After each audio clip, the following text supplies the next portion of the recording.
At one point, this AFC matchup was very much the debate of who was the best quarterback. Josh Allen squares off with Joe Burrow, the freshly returned Joe Burrow. Which team's season will be on ice after this week? It's the battle for the AFC North. Ravens Steelers. One wins, playoff hopes alive. Whoever loses could be packing up for a vacation in Mexico. Lions and Cowboys kick off a week of showdowns. Sunday Scaries with Bucks McGee going over all the top matchups.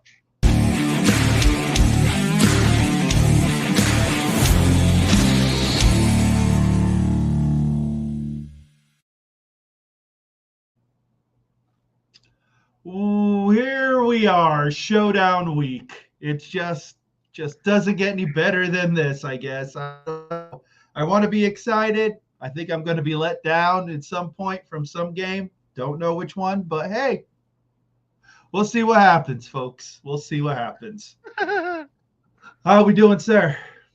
I'm good. I'm good. My depression's gone away from last week, and it's set up for new depression this week. New depression.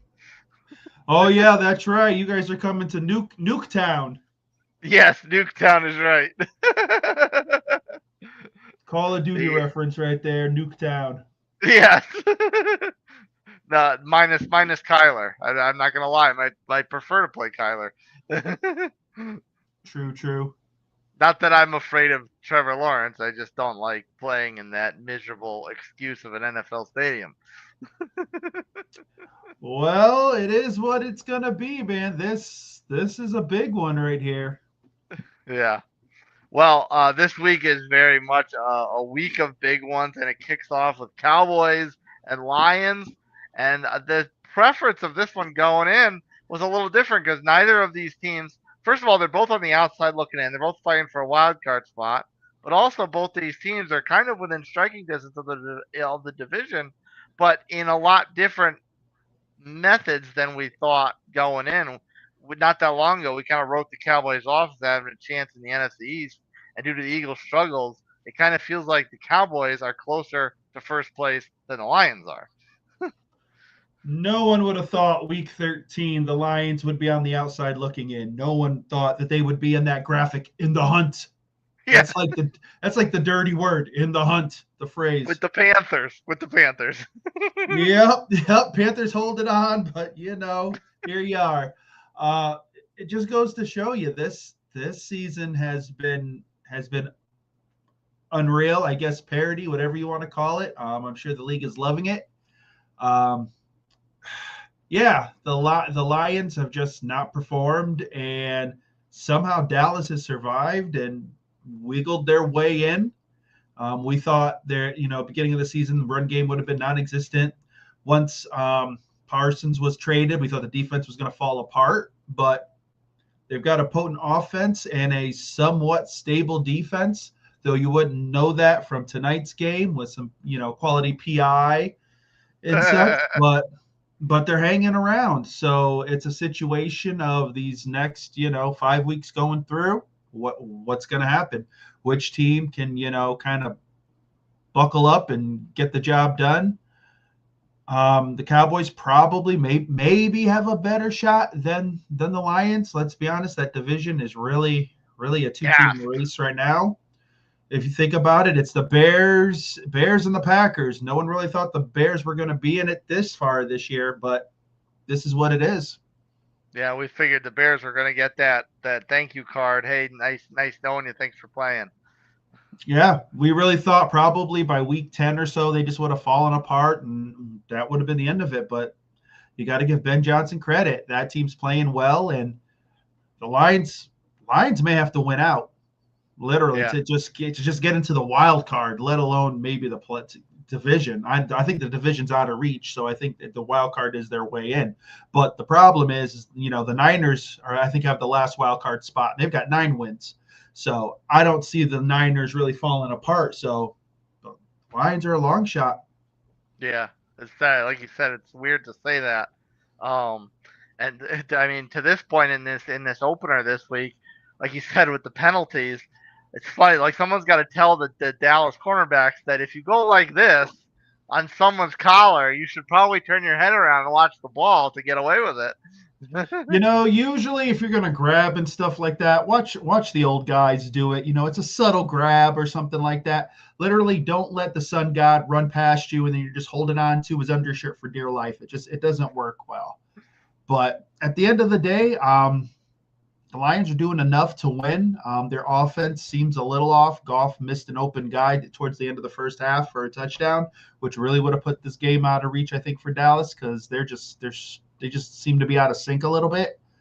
But the second half, who knows? We've seen the Lions jump out to solid leads in the first half and then lose it the second half. So, and with this Dallas offense, I don't put anything past them. They could put up another 21 points like nothing, and next thing you know, the Lions are sitting there asking what happened, how did we lose this? So anything can happen, but both these teams are playing for their playoff lives.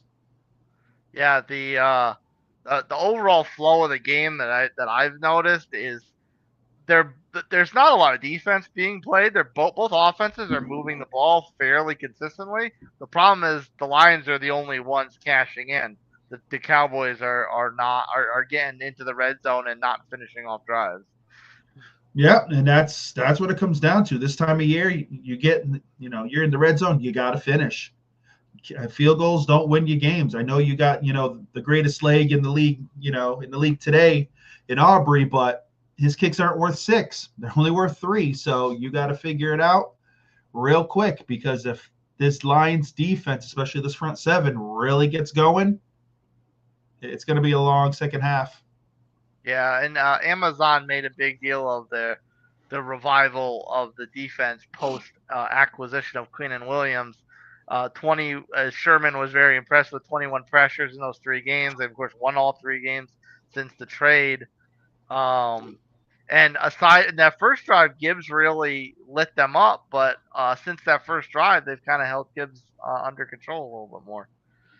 Yeah, it seems like the Lions have had to go to a more methodical type offense. Usually, we're used to them quick strike. Gibbs hits, a crazy 50-yard run or something like that. And then next thing you know, you're looking up and they're up, 28-3 or some crazy number like that. It's just, I don't know. This offense is starting to look now where if you stop Gibbs, the run game as a whole kind of stops. Montgomery, I don't know if he's just lost a step or he just doesn't have it this year, but the two-headed monster isn't as potent as it was in years past. And honestly, Goff's been solid, but he hasn't been as good as he's been in the last few years. So now is he starting to regress to the Rams Goff? And if that's the case, they're going to have to figure something out at the quarterback position going forward in the next couple of years. Yeah, a little bit of a Benjamin Button superstar reverting to game manager situation. I think maybe sometimes he thinks he's got to do a little more than he has to, but he's got the weapons. I think, having, Laporta out kind of hurts him a bit. I think he really loves having him there as that safety blanket, but this is what it is right now. It's Gibbs and St. Brown and who everyone else kind of fills in. Yeah. All right, Bucks McGee. Like I said, my confidence ever so waning as it usually does for the Jacksonville game. It's been 10 games in a row that we haven't won down there. Probably at least 10. At this point, I've really lost track. So you get my confidence back up. I mean, can we shake off these struggles that have plagued the Colts of late? Because we went from showstoppers to impotent seemingly overnight. You just got to give the ball to the MVP, JT. Well, they aren't. MVP. There's a problem. They aren't. I don't know. It really the problem right off the bat is how stable is Indiana Jones. You've got a quarterback with a cracked fibula who really can't move in the pocket that well. That's a problem. So it's going to be a situation where, number one, the offensive line is going to have to keep him upright. Absolutely has to keep him upright. And I don't know how well he's going to be able to throw the ball deep. It may be a short, passing game. And yeah, the run game has to take center stage. On the defensive side, I think they really got to key in on Jacoby Myers. He's slowly starting to wake up a little bit there in that offense and become a bigger part. If he has a breakout game, it could be problems for Indy for sure. So I think those are the keys right there. If you guys can do that, it should be all right. Doesn't say a whole lot about Brian Thomas Jr. if he's losing his wide receiver one status to Jacoby Myers. It's Brian Thomas has just been so up and down this year. It's crazy. I sometimes you just have an off year, and I guess this is it. I think what Jacksonville's hoping is that with Myers, this will kind of free up Brian Thomas to go ahead and kind of get back to where he was, because he's got talent. There's no doubt about it. So I think, as the weeks go on, you may see him kind of, open up again. But right now, their defense is solid. They can get the takeaways. So you guys are going to have to play, solid. I don't want to say mistake-free ball, but as close to it as possible. And like I said, Daniel Jones is going to have to survive.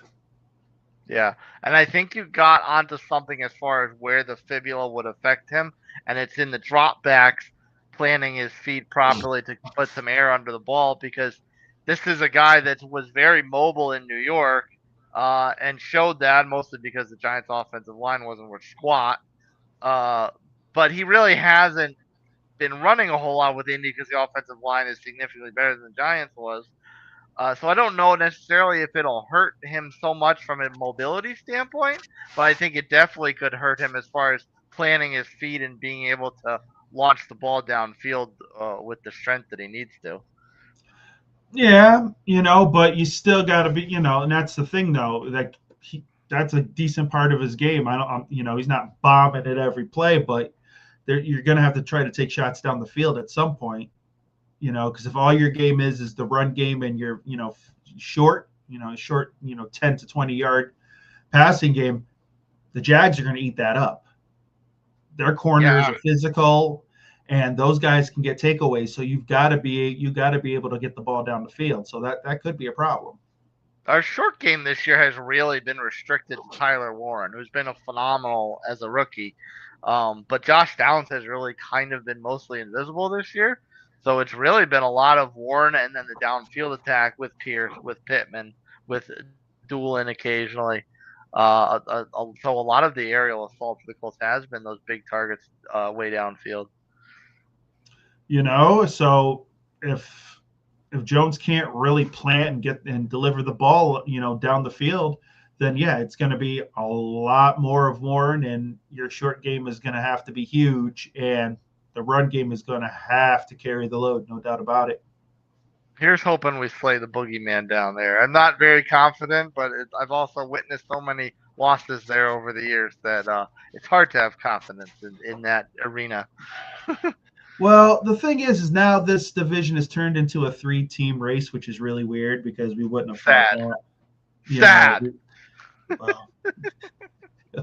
Well, I'm sorry, man. You just got to roll with it. So in a way, it helps because if let's say you guys slip up on Sunday, there's Houston can hopefully maybe clean up something for you down the road. You gotta just do what you gotta take care of your own backyard, of course. But sometimes you need a little help. So maybe the Texans can deliver a little knockout blow for you down the road. I don't know what their schedule is with the Jags down the road. I think they have one more or so against each other, so it should be entertaining. But you gotta eke this out. You gotta play some ugly ball. If that's what it comes down to on Sunday, play some ugly ball and just 17-16, be happy and move on. Yeah, then not that Sauce Gardner's had a super impact on the secondary, but him being out for a couple weeks now is the extra little itch with facing Trevor Lawrence. Yep, Liam Cohen is about to look, and he's probably dusting off some plays that he ran in Tampa. So get ready for some interesting stuff. Yeah. Now the AFC North, surprisingly so. The trash bin. Yes, the trash bin. Like we joked for the last several weeks, the anointed Baltimore Ravens. They were supposed to run away with this, and here we are in Week 14, 500, with the Pittsburgh Steelers. So I'm not sure at this point which 500 is worse between these two. I don't even know what to say. Like this is horrible. Like people talk about the NFC South and for good reason, but this is a hot mess. This is horrible. Um, like if you were to tell, if you were, what from what we said at the beginning of the season, at this point we figured the Ravens would have had this division wrapped up. We would have moved on somewhat. If you were to tell us week 1 that in week 13 it's literally the Ravens and Steelers playing for supremacy and it's just trying to play 500 ball to win the division, I would have laughed at you and said that's an absolute ridiculous idea. But lo and behold, look, here we are. The Steelers get walloped last week. Aaron Rodgers gets beat to shreds. He looks like I don't know what, an absolute mess. Nose busted up. The post-game, meet conferences are horrible. It sounds like the team's ready to implode on each other. They're all on edge. They're all on edge. They're all on edge. It's like they want to say that it's somebody else's fault, but they're still like biting their tongue and like, oh, we have to do better. But you could like sit there and like TJ Watt's like, yeah, we got to do better. And you could hear him go, yeah, Aaron Rodgers sucks. I don't know why we did this. Like stuff like that. Like you could just read the faces. And of course, when your stadium basically is chanting, fire Tomlin, and when Renegade plays and they're just like, we don't care, fire Tomlin, then it's bad in Steelerland. The Steelers go ahead. Steelers are like the corporate HR meeting where you really want to throw Jamie under the bus because he's not doing any work for you, but you're like biting your tongue and trying to maintain professionalism and not dog your coworker. Yep, you're sitting there going, oh yeah, oh we know it. And then you've got the Ravens. Lamar didn't practice today, I believe. So who knows what's going on there?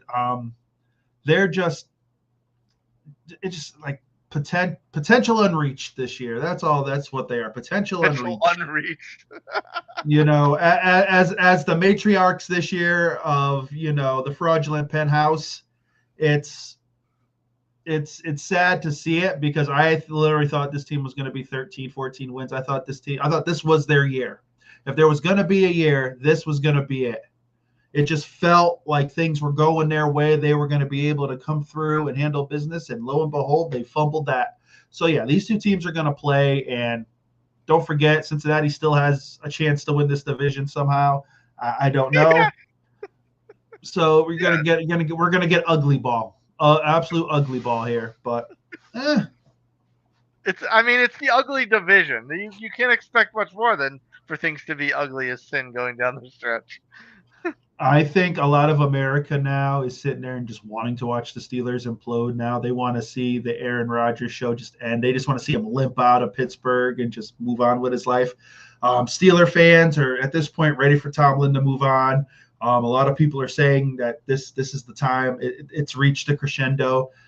If they don't make the playoffs, first of all, it breaks his streak of the greatest mediocre coach of all time, in my opinion. 9-8 is great, and then at that point, I think the Steelers really have to sit there and say, you know what, it's time. It's time. So Tomlin can move on. Maybe coach the Giants. I think if he went to New York, it'd be great for him. I think he would be great there. But it's time to move on. So unless they pull off some miraculous playoff run, the Steelers, as you know it, are going to be just broken apart and moved on. The Ravens, if they don't make the playoffs, then I don't know if it's the same fate for Harbaugh, but there needs to be questions as to why this team can't get where it needs to go. I could be wrong, but it's very possible those are the two longest tenured coaches in the league. Tomlin certainly, and it's possible Harbaugh's number 2. It would be crazy that this season would result in both of them being relieved of their duties. Well, I don't think Harbaugh would, but honestly, I think if they limp into the playoffs and just put up a bad show, I think starting next year, the little whispers, which I think are there, are going to get louder, and it's going to be like, all right, well, you guys got this talent. Here you go. Because last year was your chance. The Chiefs are on the outside looking in. Buffalo is nowhere what it should be. Right now, New England and Denver are the darlings of the AFC, which no one would have thought at the beginning of the season for New England. And now it's, the teams that we thought were going to be there at the end, nowhere to be found. Yeah, New England's the glass slipper because their schedule, their record looks impressive. They're who they've beaten, not so much. This man is bitter. This man is bitter. But no, and you're right, But we always say your schedule is your schedule. So until you really play someone and get smacked in the mouth, right now New England's running the show, But hey, I like Drake May. His wife's cooking videos on TikTok are epic theater. I'm being serious. This is not a jest. I'm being serious. That might be one of the nicest things he's ever said about the Patriots, right then and there. That might be it. But right now, when it the Ravens and the Steelers, whoever can limp out of this a win lives to play another day. Whoever loses, the way that see how the rest of the weekend goes. But it could be the death blow. I mean, how bad is it with the fact Lamar came back with the expectations that they're going to be revived? And I mean, yeah, they did get back in it considering where they were when he was hurt, but Lamar has not looked like Lamar. He did very, very pedestrian in his return from injury. Yeah, it's that. The passing game is mediocre at best. Zay Flowers has literally disappeared. Mm-hmm. They did re-sign Mark Andrews for another 3 years. Oh, yes. Let's get our jokes out on that. I like Mark Andrews. I was hoping they were going to trade him. I honestly would have loved to see him in Tampa just to get a couple years in and then just right off into the sunset. Do I think he was worth a 3-year deal? No. $40 million. It's like the upper office is running like they're just like a Super Bowl champion, and it's like, okay, we're gonna pay the guy. He's done great things for us. Let's throw him the cash. Yeah. No, like that $40 million, you probably could get some more talent around you there. So probably an upgrade at the receiver position, because let's be honest, the receiving core isn't what it is supposed to be. Or at corner and stop throwing Marlon Humphreys out there. Yeah, swear, man, you would have thought Marlon Humphreys was like owned the freaking Ravens. I swear, just keep him out there, man. Keep him out there. He'll turn it around. He's our favorite player to dump on this year, hands down. Seriously, next year they're gonna put a statue out there for him. I swear they will. Yeah. I thought we were gonna make the Ravens cozy, welcoming the Lions into the penthouse, but so far the Ravens are still maintaining sole ownership. At least the Lions are winning. It ain't pretty, but at least they show some life every week. The Ravens are just are a mess. But if somehow the Lions fall to the Cowboys tonight, then there could be some roommates. Yeah. So it like you said, that it's not the only activity in the AFC North. The Bengals very much buoyed by the return of Joe Burrow, and I kind of expected them to light up the Ravens defense. I mean, we've been making fun of the Ravens defense for most of the year. They had a fun time with them on Thanksgiving night, and now Joe Burrow takes the Bengals up to Buffalo to play Josh Allen. We've had our fun with the Bills this year being very inconsistent and teasing a return to the fraudulent penthouse. And honestly, I think in the past it's safe to say that we don't love the Bills defense this year. So this could be an opportunity for an upset, right? If it was anybody else, yes. But what defense is going into Buffalo? It is still the Bengals defense, but that Bengals defense did play very well against the Ravens. And the Bills have a very similar offense to the Ravens. Wow. Okay. If you want to hang your hat on that, okay. Because the Ravens are a vaunted offense, right? Okay. So you're telling me it's going to be like a 43-41 slugfest, and Josh Allen's going to rush for a touchdown, and that's how the game ends. The only difference to me this year, the only difference between the Bills offense and the Ravens offense is the fact that the Bills still remember they have James Cook, as opposed to the Ravens, who conveniently forget Derrick Henry's on the roster. So yeah, okay. I can't trust Buffalo. Like you can't. Like what I if you were to tell me or ask me right now who I'd pick to win, I'm calling it a toss because I don't trust either team. I guess the only reason I would pick Buffalo is because it's at home, I believe. So they're in Buffalo. Yeah. So okay, there you go. But besides that, Buffalo's defense is somewhat more of a cohesive unit than I think the Bengals are. Yeah, the Bengals have shown little stretches here and there, but Buffalo plays well at home, so I think Buffalo will pull it out.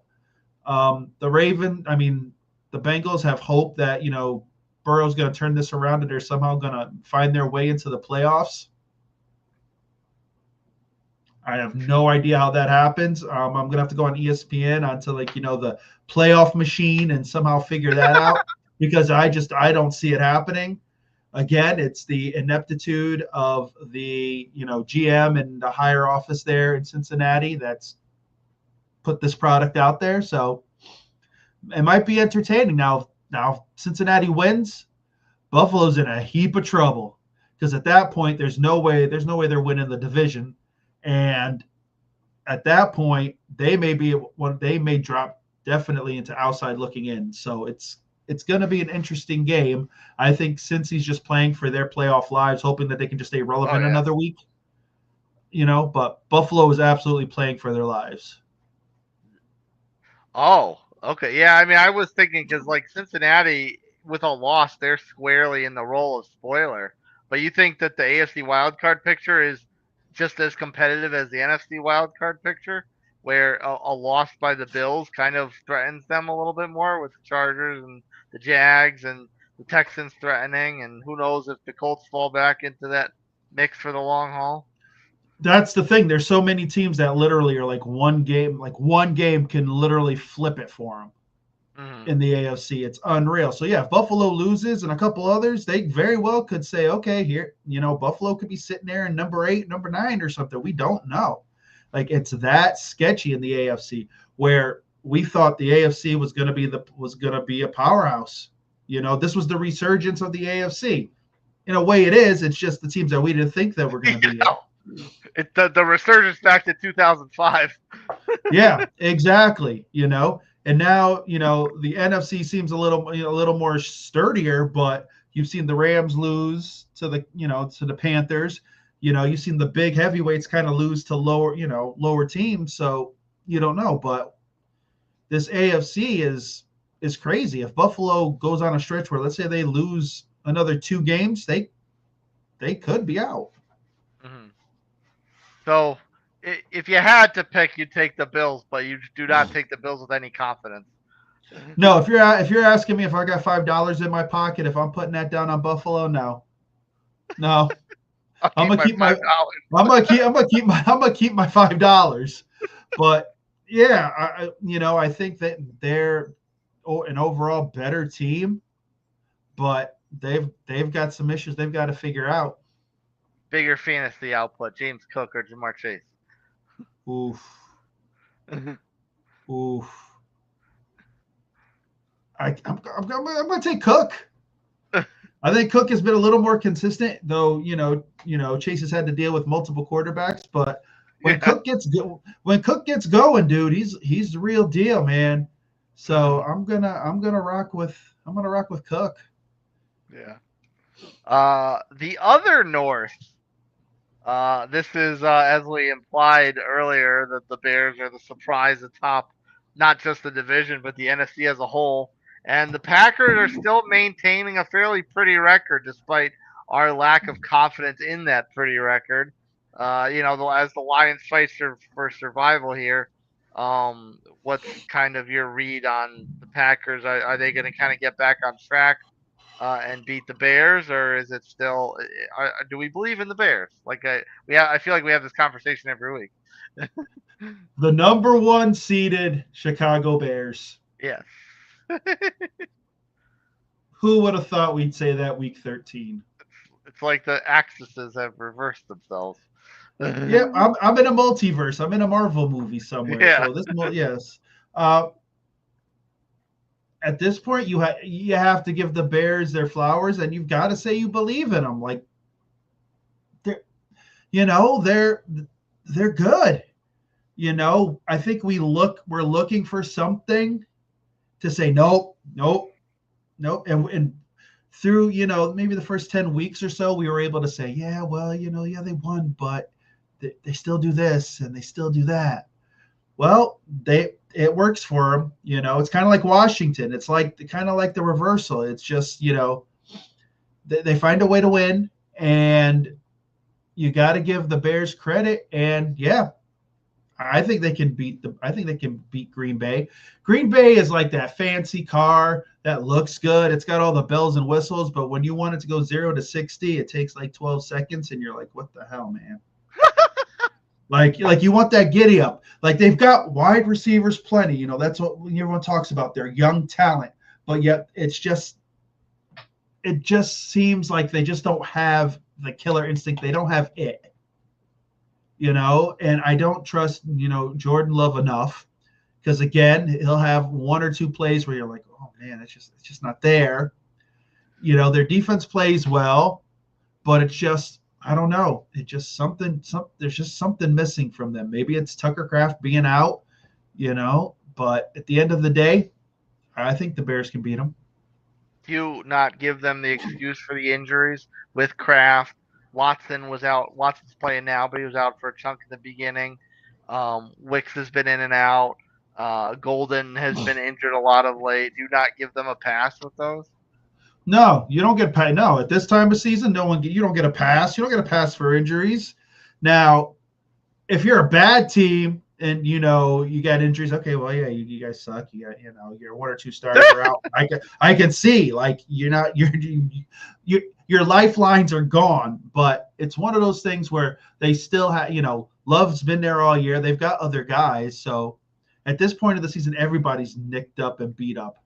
And Jacobs has been an all-pro. Yeah. So it's like, okay, you got to figure it out. At this point of the season, if let's say they, Green Bay drops 3 of their next 4, you've got guys there. You've got enough talent to be able to figure it out. So what's the problem? Are you just, you're not ready yet? What is it? Because you're not young anymore. This is it. Like, you got to put up or shut up. You want the division. Basically, the Lions are out of it, so you got to handle the Bears. You handle the Bears. Your schedule, I think, is somewhat favorable. It's time to be that team that everybody swears that you are. Once the Parsons trade happened, this is a Super Bowl team. This is it. They're ready. Not when you hear these conversations about the Super Bowl. Yeah, Green Bay is like on the peripheral there, but it's not like everyone's saying they're not the first pick. Yeah. Chicago's defense, we've talked early on this season about their struggles, but of late they've played a little bit better. Now, you could also say that was because they played the Vikings. They played the Eagles, who are kind of in a little mini tailspin, not be able to figure out their identity. So, is it a situation where you think, okay, Chicago's defense is kind of coming around? Maybe they can hold the Packers here, or is it a little bit of fool's gold because of the competition that they've gone up against? I don't think the Bears defense has to be like an elite, like top 5 squad for them to be successful. If they can be a solid middle of the road defense, they've got their offenses. They've got a really good offense. They've got weapons for sure. It's not like it's a one-trick pony. So if their defense can be solid, then that's all they need. What they're going to have to do is just make sure they do their best to just keep Micah Parsons somewhat under wraps. It's easier said than done, but he makes that defense go. If they can kind of keep that, D-line away from Caleb, let Caleb and the Bears just, play smart offense, quick passing, nothing too crazy, they should be all right. So I think you're leaning Bears more so because you believe in the Bears than because of a lack of confidence in the Packers. I do. At this point, every week I'm like, oh yeah, the Bears, whatever, blah blah blah. I've had something to say. At this point, you've got to give them their flowers. Now they'll probably get blown out like 40-3, and I'll be like, yep, that was me. Thanks. and then I'll never. and then I'll never say it again. But for right now, you've got to give the Bears their credit, give them their flowers, and yeah, I think they have a good shot to beat the Pack. The ever-turning wheel of staying in Bucks McGee's good graces. Doesn't take much. Really doesn't take much. But if I jinx you, then oh well. I'm sorry. We move on. This is an interesting one. I mean, I don't really love to see the Texans do well, but this very well the way they're playing right now. If they keep this going, this could we say it every week, but every week it feels a little bit more real that this could be the dagger in the Chiefs. Yeah, this is some great football, man. Some lovely football. This very well could. Honestly, yes. Honestly, this. Because you have to be mathematically out of it, But I'm gonna tell you now, man. This Houston defense is scary, man. That front is no joke, man. Will Anderson Jr., man, I love that kid. That kid is just no joke. That defense is legit. If they get active and get after Mahomes, I'm sorry, it's a wrap. Because right now the Chiefs' offense is I don't even know what it is. Like really, it's a bad game of Madden. It really is. Okay, you've got speed all over the place. You can't run the ball. Patrick runs around with his head cut off and just finds whatever's open and hopes it's open. Their defense holds for a point, but then after a while, their defense will give up key plays. Not something that that we usually say about the Chiefs' defense. It's just they're playing for their lives, and they're in a place that they haven't been in a very long time. And when you're in a place like that, you push, you press. You do things you don't normally do. So basically, Houston's coming in, licking their chops, saying, okay, offense, if you can get us 14 points, we think we can do the job. That's what this defense looks like to me. They feel if you can get 14, 17 points, don't worry about it. We'll get the rest. And that's how they've played. Does it feel weird with lesser confidence in the Chiefs offense than we used to have, considering they've gotten Rice back? Kelsey's shown a little bit more life of late than he was earlier in the year. Does it feel weird saying that the Chiefs offense somehow feels worse than it did before when they had nobody? No, because everybody swore that once they had Rice, they were going to be this vaunted offense and they were going to do great things. No, because they couldn't really run the ball. They were passable last year. The run game wasn't improved. Okay, so you bring Rice in. He's the only one who really kind of runs routes. Everybody else just runs down the field or runs weird curls or whatever. But basically, most of these catches are made when Patrick's running around trying to find somebody. So it wasn't like it's this complete offense. You got Travis Kelce. We know, at the height of his powers what he brings, but we haven't seen that consistently at all this year. So no, everyone was just giving them their flowers off of past success, which you're allowed to do that to a right. Yeah. You're allowed to do that to a point. By week 7 or 8, it should have been. Wait a minute, hold on. No.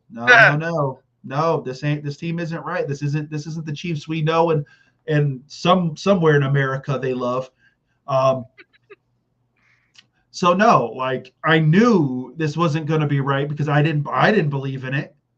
But a lot of people who are Chiefs fans and the ones who wanted to continue to carry on the dynasty couldn't be talked to. It was like, no man, you don't know what you're talking about. When Rice gets back, they're going to be unbelievable. Tony Romo's the perfect example. He would be like, oh man, when Rice gets back, this offense is going to take off. This offense is going to get back to where it needs to be.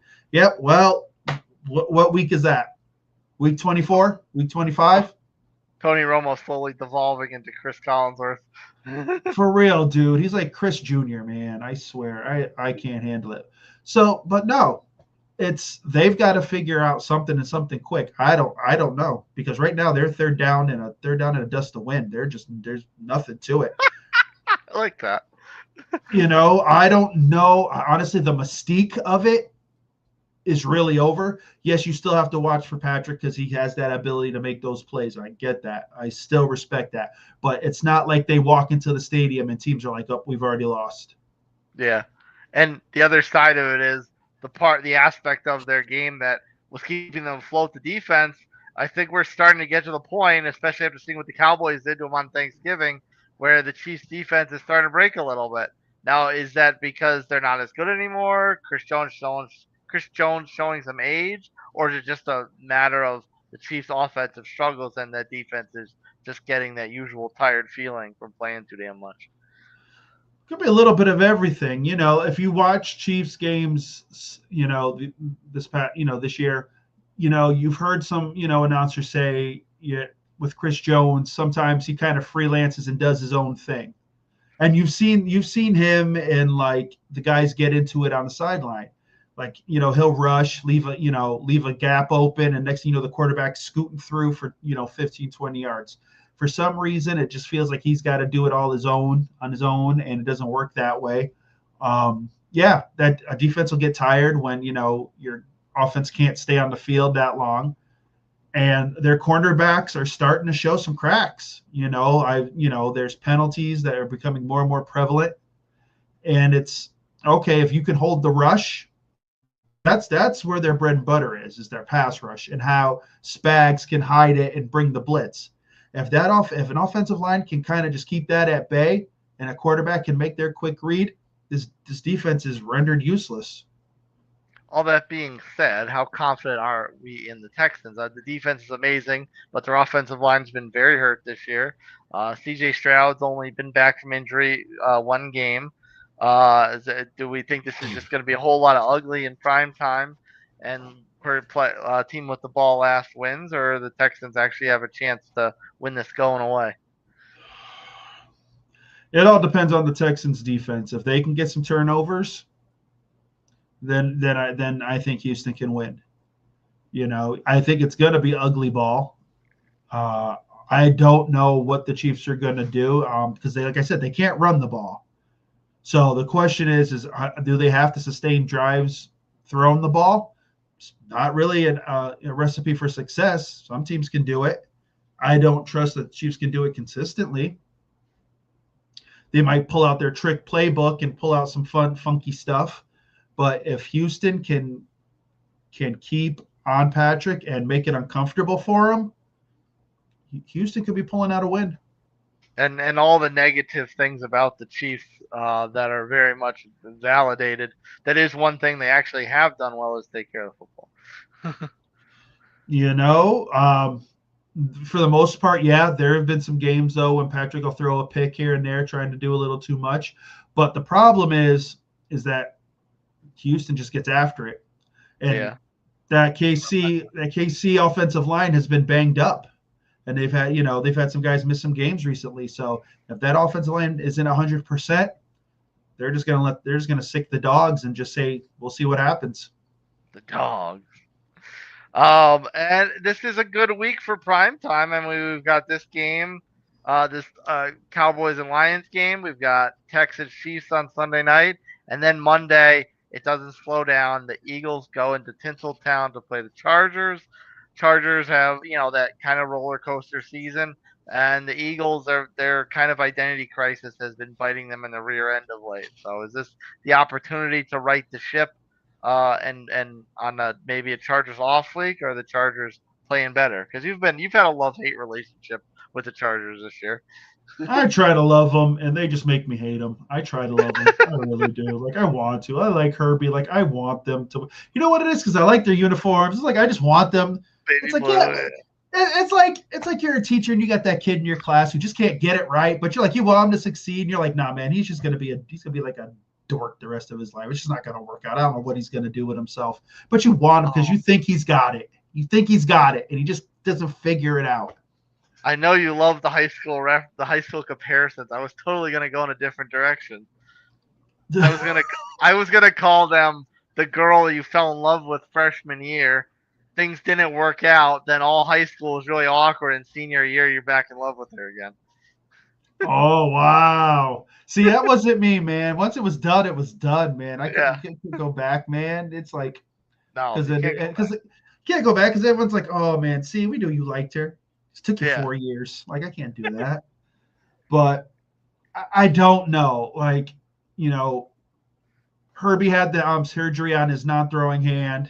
on the top of it. So I guess he's okay. I guess he's going to play. The problem is the Eagles are the most Jekyll and Hyde team there is. Like, you just don't know what you're going to get. There's all this talent, and it's just, I don't know what they're doing with it. I've never seen, it's like so underperforming. But then you have the Chargers who, will be dominant as can be the prior week. And then this week, they'll just suck and not be able to do anything. I think the Eagles will somehow figure it out. I don't.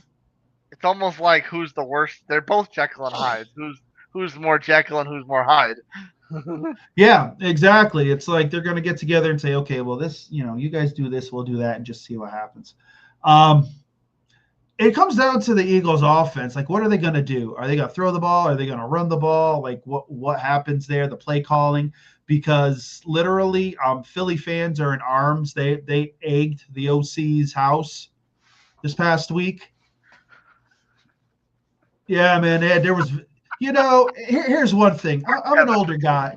I'm an older guy. I have partaken of eggings in my youth. I'm not going to deny that. But, well, it was a different time too. We didn't record it with our phones. That's morons. True. These morons, you couldn't see their faces, but they were recording it while they're hucking eggs at this guy's house. Anyways, but yeah, so like Eagles fans are like, it's no different. This is the same fan base that, threw snowballs at Santa Claus. Like, it's a scary fan base, I won't lie. But it's like, what is this offense going to be? What is it going to do? Are they going to underperform and just not do what they need to do to win? Or are the Chargers just going to come out flat and just not be able to do anything? Because the Eagles have a good defense. It's just, what offense are we going to get? Yeah, what is a more important defensive advantage in this game? Is it the speed of the Chargers defense? Now, whether that manifests in coverage or in blitzing, or is it the pressure of Philly's defense as far as making Herbie's life miserable? I think it's the Eagles. They got to make Herbie's life miserable. I think you really do, because their run game's been okay. They've shuffled some pieces. Their run game is still solid, but I think if they get after Herbie, make him uncomfortable in the pocket, that's going to be the key. It's still not to say that the Eagles, they might win 17-6 or something like that, because we don't know what their offense is going to do, because like you said, the Chargers have all that speed on defense that could cause some issues. But at the same time, we don't know what the Eagles are going to do on offense. We don't know if they're even going to run the ball. It's like the Ravens. Oh, okay, you got Derrick Henry. Yeah, why would we run the ball? It's okay. Yeah. Let's keep the Porsche in the shed. Someone bring me out the Volkswagen Bug. Let's get crazy. That's so we don't know if Saquon's going to, get a heavy dose. And then, of course, old AJ, we don't know what he's going to do. Yeah. It's going to be interesting. Like, this is the game where the Eagles really have got to figure it out and turn it right, because the Cowboys are still kicking around. And if they somehow go on a little bit of a hot streak, and next thing you know, it's going to come down to the last game or two of the season, that doesn't bode well.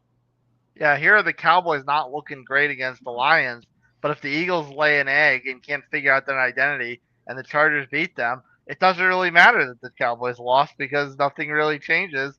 It just goes on to another week. Yeah. So, but I think the Eagles really need to have a solid game this week to kind of clear everything and kind of, get in the good graces of not only the fans, but themselves mentally, saying, hey, we need to have a complete game.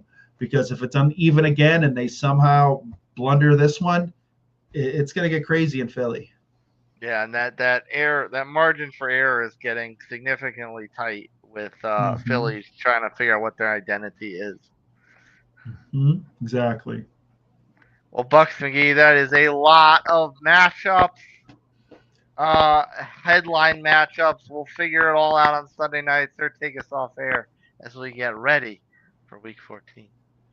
Oh, man, it's going to be a crazy one. Very excited. we're gonna find out. We're gonna see what teams have, if they're the real deal or if they're fraudulent. Like, let's be real. It's not week 4 or 6 or 8, like this is it. There's like 5 weeks left. Like if your team is supposed to be in it and they need a win, they got to get it. If not, some teams are getting ready to pack up for Mexico. So do what you got to do. Hopefully there'll be some wins. That's all I got, but the Bears are real. Give the Bears some love. That's all I can say.